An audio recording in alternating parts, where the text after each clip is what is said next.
That is me right now trying to find a chill order in Japan, literally, because your boy is literally in Japan as we speak. Right now, I am on a 2-week vacation of sorts in Japan for the first time in my life. So I will not be on the up and up when it comes to active content going on in the One Piece scene or the anime manga scene in general. I am on vacation. Your boy needs a break. However, these are pre-recorded videos I've done talking about a certain subject that I've been delaying for almost a year now, which is based on a breakdown that I did of my favorite dynamic in One Piece, probably by far, the Luffy, Zoro, and Sanji, the Goon, the RGB, red, green, blue dynamic. Last year in December, I made a chart comparing these 3 goons in certain combat fields compared to one another. And I did my first video on this earlier in the year in January. I left it alone for damn near a year, but we're back to it again now because I figure, you know what? I'm on vacation, but I'm a hard worker. Let's record this stuff now so you guys have something to enjoy and discuss. And of course, because it's power scaling stuff, it's gonna be toxic and fun. That's why we do it. That is part of the game that we absolutely enjoy. And this one, this one is gonna be a doozy, but it shouldn't be a doozy. But it is, honest to God, always a doozy, no matter what show it is. Unless the author themselves really adamantly hone in on that every time, like in Hunter x Hunter or in Toriko, where this character is moving at X speed in this moment, or this attack is X fast, right? It's speed. Zoro compared to Luffy, compared to Sanji in speed. And speed is so complex that you have to break it down into a few subcategories to really get the full scope of speed, whether it be mangas, whether it be comics like Invincible, doesn't matter. You have to kind of break it down because speed is one of the most inconsistent things that you'll ever see in a story, absolutely. And in One Piece, it is no different. But to make more sense of it, subcategories I think are very necessary. Just how it's necessary for me for this month to put a promotion in a video, which is gonna be this one. So even though your boy is way in Japan, you know I'm using this product. This video is brought to you by Surfshark VPN. Phishing attempts, cyber attacks, all the nasty hoo-ha malware and viruses that are out there in the World Wide Web. You need protection in your day-to-day life. Make sure that when you venture to these insane spots on the web, you are secure. And I know, my anime manga faithful, we go to some crazy, gnarly spots on the web. To each their own, but you do need a shield when you venture off into these dangerous parts of the woods. And let Surfshark VPN be that shield. Not only does it have anti-malware, antivirus features, but also it does have IP changing functionalities wherein which wherever you are, no one will know who you are. So Surfshark VPN can clean all that nasty stuff that is gonna try and harm your device, and it doesn't matter which device it is. Whether it's Windows, whether it's Macintosh or Linux, whether it's on your desktop, laptop, phone, iPad, you name it, Surfshark VPN has you covered on all your devices, and it's available in so many different countries across the entire world. And one of the things I do absolutely hate is region gating. And I love how Surfshark VPN can circumnavigate region gating with the region change feature. So there are certain shows, animes, movies that I want to check out that, let's say normally I can't on Netflix, on Hulu, you name it. Well, I can easily change my region, and then voila, I can gain access to that material, to those shows that normally I couldn't gain access to. So if you like what you hear, and you absolutely should, scan this QR code right here, don't be shy, or you can go in the box below to the website surfshark.com/KOL and get 4 extra months off of your purchase of Surfshark VPN. So, lads and ladies, on that note, let us get back to the video content at hand. Now let's put on our Wally West suits on, let's dive into the Speed Force. When it comes to speed, last year in December, I said that Luffy is a 10, Zoro is a 7, and Sanji's also a 10. Has anything changed from last year?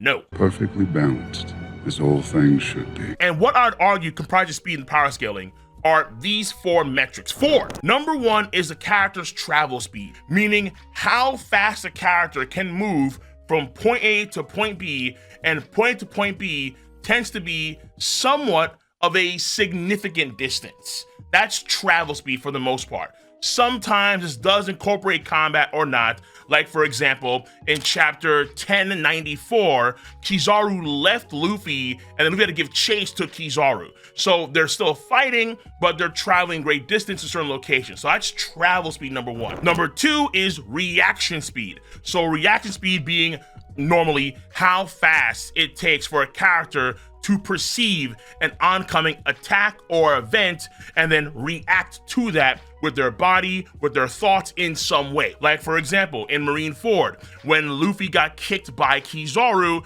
Luffy could kind of see the attack coming, but he couldn't move and got punted right into Whitebeard. That would be an example of Luffy perceiving Kizaru, reacting to him, but not being able to actually physically move in time to avoid Kizaru. Category number three, which would be combat movement speed. Yes, combat movement speed is different than their traveling speed. You'll see so many times in a lot of different shows, whether it be comics, whether it be manga, whether it be live action, whatever, you will see that a lot of times in combat, a character is significantly faster, let's say compared to traveling a vast distance. There's also the fourth one, which is the attack speed, which, of course, is how fast a character's attacks come out. Attack speed is very important. In fact, they're all very important when it comes to perceiving speed. And it is the case that in most respects, when it comes to speed, Zoro compared to Luffy and Sanji falls short. And the first thing we'll tackle for this subject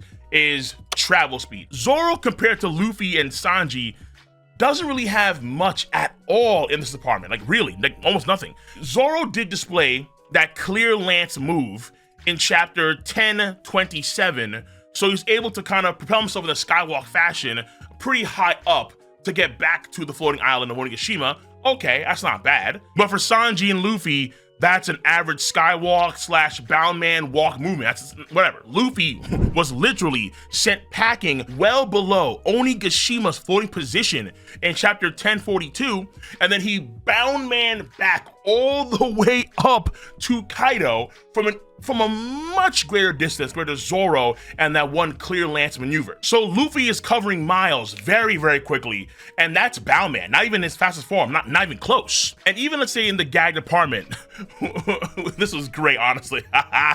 When Zoro and company are running away from the poison gas of Smiley, and they're hightailing it, bro. They're moving so fast, their legs are literally becoming blurry lines. That was a funny moment. And then on Punk Hazard as well, Luffy is running so fast, trying to keep pace with Smoker, that he's actually treading fire on the ground. Like, bro, what? Huh? Even when it comes to the gag moments, though, I would still say that Zoro pales in comparison to Luffy and Sanji in speed. Sanji has moments where, before he fought against Doflamingo, he literally ran from Dressrosa all the way to Greenbit, and even traverses the distance of that one long bridge that Usopp and Robin and Law, that takes him some time to cross that bridge. Sanji covers that within a matter of minutes, if not within a minute. It's crazy.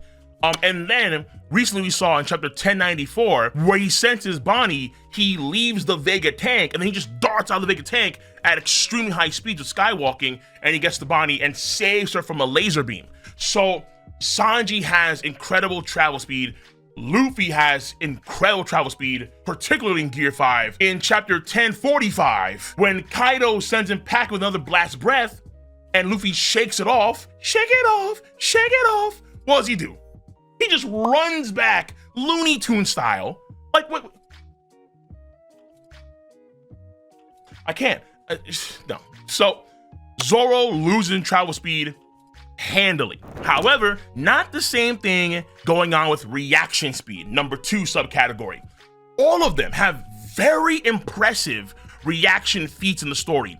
Each one has shown the ability to react to beams of light from a variety of fighters. So we've seen Zoro dodge beams of light from Bartholomew Kuma way back when, and we also saw all 3 of them dodge and weave between beams of light when they fought against the Pacifista on Shiboni Archipelago. And also that reminds me, just like Zoro in Thriller Bark, Sanji also dodged a damn near point blank light beam by the Pacifista in chapter 512 when he was telling Usopp to get the hell out of there. So in the pre-time skip, We have seen these moments time and time again of them dodging light. And then at the beginning of the post-time skip, we see Luffy easily dodge a light beam from the pacifista. So it's hard to say if, let's say, the light attacks are faster with, let's say, someone like Kizaru versus a pacifista versus, let's say, someone like Queen or let's say Frankie's radical beam. Like, which light beam is faster, or let's say, are the orbs faster? It's hard to say. It really is. But because they've all done it time and time again, they're all comparable, except when you factor in one important thing: observation haki. I know folks don't like me doing this, but I don't really care. When I try and power scale, I do ground the characters quite a bit. Whatever series I'm looking at that I know of, like a lot of the mainstream shonens, right? Yu Yu Hakusho, Toriko, Naruto, Bleach, Dragon Ball, One Piece is no different, where a lot of times when I lead by the manga first and foremost, I forgot to mention that in the beginning of the video, but I'll do it here. I lead by the manga first and foremost because I want to be the most accurate as I can be when it comes to gauging how powerful a character is. The anime is just an adaptation of the manga. That's what it is. And the studio can interpret things differently however they so choose to. They can go completely against the mangaka's wishes or go with their wishes, but then let's say do it in a very strange way. Sometimes the data books can be wrong or heavily embellished. I mean, Kishimoto is notorious for that, where it's way too much over embellishing and way too much glazing that don't even match what they've actually done on screen or on panel. The idea ultimately is that in One Piece, I think that a lot of the reaction speed for characters can be determined by how skilled they are with their observation haki, since the vast majority of characters in the story have that ability. If they don't have it, then they gotta show what they can do with their natural talents, like i.e. the Seraphim. The Seraphim, whether it's S-Hawk, S-Snake, S-Bear, and so on, they have no haki. As far as you know, they have zero haki. So because of that, when they're dodging attacks, it's more so based on their natural born talents. Fair enough, fine. However, Sanji, Zoro, and Luffy, all of them have observation haki. And because of that, this allows them to literally see the future or sense the future of an oncoming attack or situation before it happens, which in turn does what? It elevates the reaction time of the character because they already know what's gonna happen before it happens. It's not canon, it's not, but there's a really good line said by Rayleigh in the One Piece episode special 3D2Y, where he says this: 音速、高速、視覚の能力を超えるスピードを捉えることはできまい。見聞色の覇気を習得すれば、それが可能になる。The only reason why he was able to react to Kizaru's speed was because of observation haki, which in some way does imply that Kizaru's speed of light is different than, let's say, a pacifista laser beam speed of light. Now, it's not canon, so I can't necessarily gauge it by those metrics, but I think it makes a lot of sense considering how we do see it time and time again where the reaction speed of a character does improve when they know what's going to happen. And Luffy and Sanji tend to have better observation haki moments than Zoro does. Luffy has genuine future sight. We know that because of one, the Katakuri fight, duh. 2, we saw it happen when he was training in the Udon prisoner mines. 3, when the rooftop battle started and Kaido's Thunder Bagua, what Luffy do? Luffy sensed the future and dodged accordingly, though he got grazed. So Kaido was that fast to where someone that could dodge the speed of light, someone that has future sight, barely dodged Kaido. Crazy. At least when Kaido is using a technique that is based on speed. Kaido is not that fast at default, no. And a lot of cats that power scale either make this mistake or they do it because they want the power creep the character, no. But observation haki is an ability that you have to activate and use actively. But Luffy, in terms of that haki ability, is better than Zoro and Sanji. But Sanji has an affinity for this haki type. And he's so good at that skill to the point where Sanji is like literally perceiving the future of someone that can see the future in Katakuri, and he dodges the jelly bean. Even though Sanji's clearly focused on Pudding, who's having a breakdown. It's a counter to the counter that Katakuri was trying to do to prevent Sanji countering the priest that was going to shoot and kill him.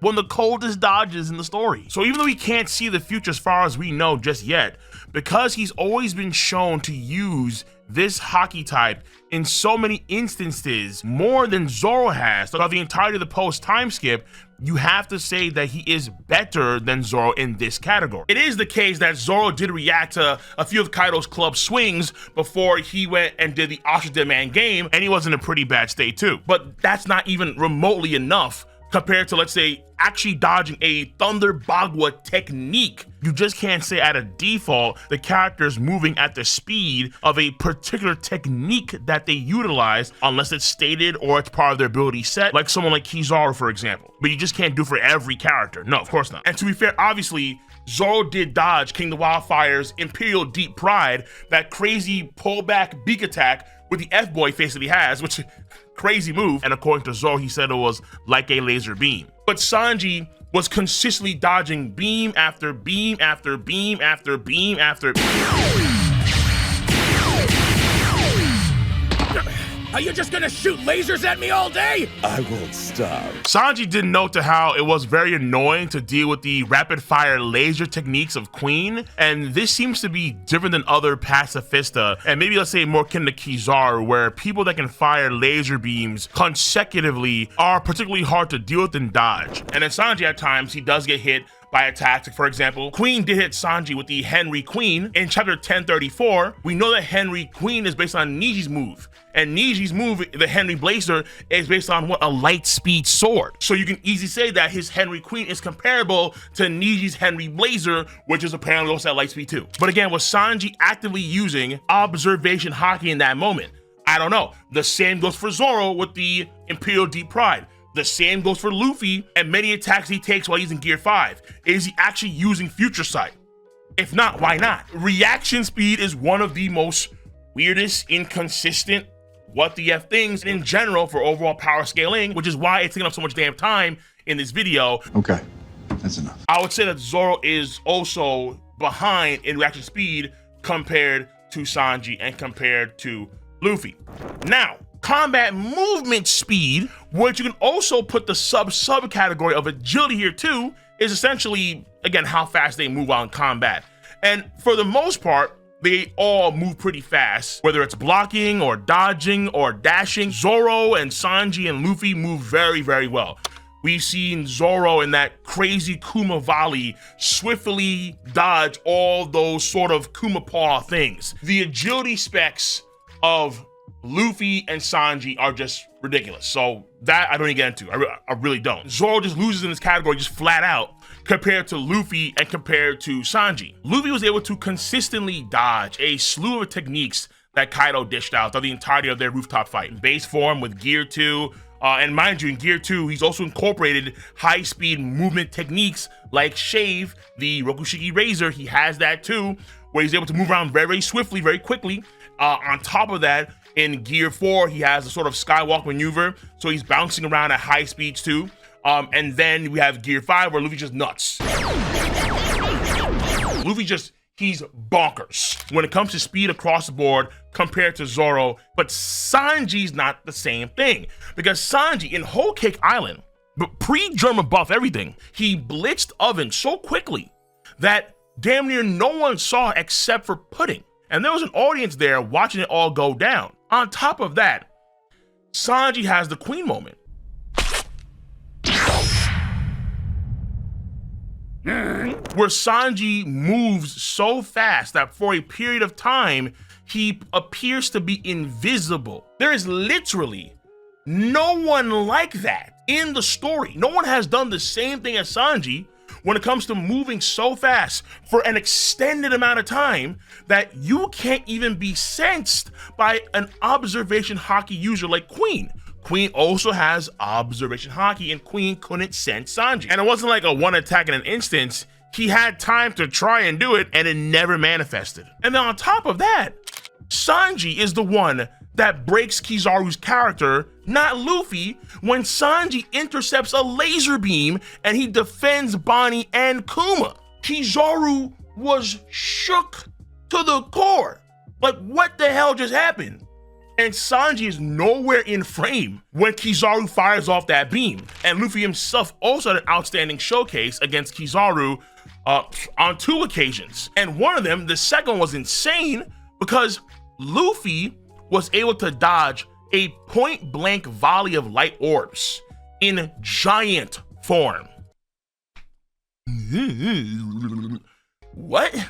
Luffy doesn't seem to lose any speed even though he is significantly larger. That's what the Toonie guys do sometimes. They just kind of break the norm. And with Sanji, his physique is so amplified, his strength is so amplified that he can go invisible for an extended window. So even though Zoro has shown that he can definitely react to high-speed movement techniques and he can block them with his swords, and he's done it time and time again, when you break it all down, Zoro's getting outclassed. He's getting outclassed by Sanji and by Luffy. But I can't say the same thing for attack speed. Off the gate, when it comes to attack speed, I gotta give it to Luffy. Luffy already can use Gear 2 very fast techniques in base form. Then he has the Gear 2 form itself.